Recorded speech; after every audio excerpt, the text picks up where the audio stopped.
விடைபெறலாம் நினைக்கிறேன்.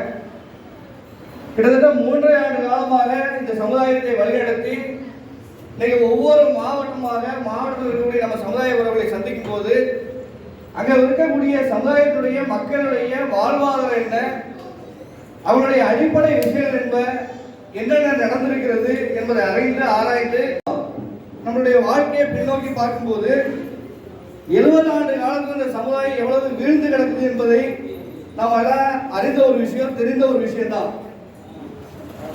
இன்னைக்கு பார்த்தீங்கன்னு சொன்னா இந்த ஜாதியின் பெயர் இருக்கக்கூடிய அவல நிலையாக தொழில் பெயரோடு ஒப்பிட்டு ஒரு ஒதுக்கப்பட்ட சமுதாயமாக இந்த சமுதாயம் அழைக்கப்படுதுன்னு சொன்னா அது காரணம் யாரு? மாற்று சமுதாயத்தினரா? இந்த சமுதாயத்துக்கான காரணம். இன்னைக்கு எல்லாருமே நீங்க சொல்றீங்க, இன்னைக்கு இத்தனை சங்கங்கள் இருக்கு, இத்தனை அமைப்புகள் இருக்கு, எத்தனை வழிநடத்தல் இருந்தாலும் அதே இடத்துல நம்ம இருக்கிறோம்னு சொன்னா காரணம் இந்த சமுதாயம் வளரக்கூடாது என்பதை மிக முக்கியமாக பார்ப்பது இந்த சமுதாயத்தினுடைய உறவுகளிடையே இருக்கக்கூடிய சங்கத்து உறுப்பினர்கள் தான். ஏன்னு சொன்னா இன்னைக்கு இருக்கக்கூடிய முற்போக்கு சிந்தனையை நம்ம வளர்த்து கொண்டு மக்களிடத்தை கொண்டு போய் சேர்த்துக்கிட்டு இருக்கோம். இன்னைக்கு இருக்கக்கூடிய இந்த சமுதாயம் எம்பிசி பட்டியல் சம்பந்தப்பட்ட பாதுகாப்பு கிடைக்க வேண்டுங்கிறது நம்மளுடைய முதற்கோள் போராட்டமாக அறிவித்திருக்கோம். ஆனா இத்தனை ஆண்டு கால இந்த சங்கத்தில் இருக்கக்கூடிய சில உறுப்பினர்கள் இந்த சமுதாயத்தை எப்படியாவது எஸ்சி பட்டியலில் மாற்றிடலாமா என்ற ஆலோசனை பேர்ல ஆங்காங்கே பிளவுபடுத்தப்பட்டு அங்கங்கே சங்கங்கள் பல உருவெடுத்திருக்கிறது.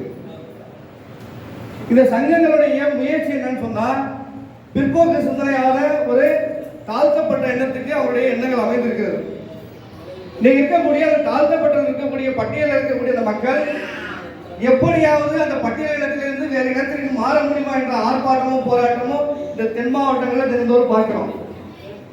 அப்படி இருக்கும்போது நம்மளுடைய கோரிக்கையும் நம்மளுடைய சலுகையும் நம்ம கேட்டு பெறுவதற்கு ஏன் தயக்கம்? அப்ப நம்மளுடைய தேவைகளை எடுத்துக்கிட்ட கொள்கை ஜாதி பெயர் மாற்ற வேண்டும். ஏன் ஜாதி பெயரை மாற்றணும்? இன்னைக்கு ஜாதி பெயர்ல என்ன தவறு இருக்கிறது?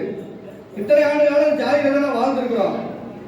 அதை மாற்றுவதால் என்ன நமக்கு லாபம் கிடைச்ச போதுங்கிற ஒரு அடிப்படை விஷயத்திலிருந்து வர வேண்டிய சூழ்நிலையை நம்ம புரிஞ்சுக்காம இருக்கிறது அது ஒரு மிகப்பெரிய நமக்கு பின்னடைவு தான். இன்னைக்கு இருக்கக்கூடிய பள்ளியில சேர்க்கக்கூடிய குழந்தைகள், கல்லூரிக்கு போகக்கூடிய அந்த மாணவர்கள், அதே போல வேலைக்கு போகக்கூடிய அந்த தொழிலாளர்கள் அவருடைய சூழ்நிலையில் அவங்க கூட இருக்க நண்பர்கள்ட்டையோ அந்த பள்ளிக்கூட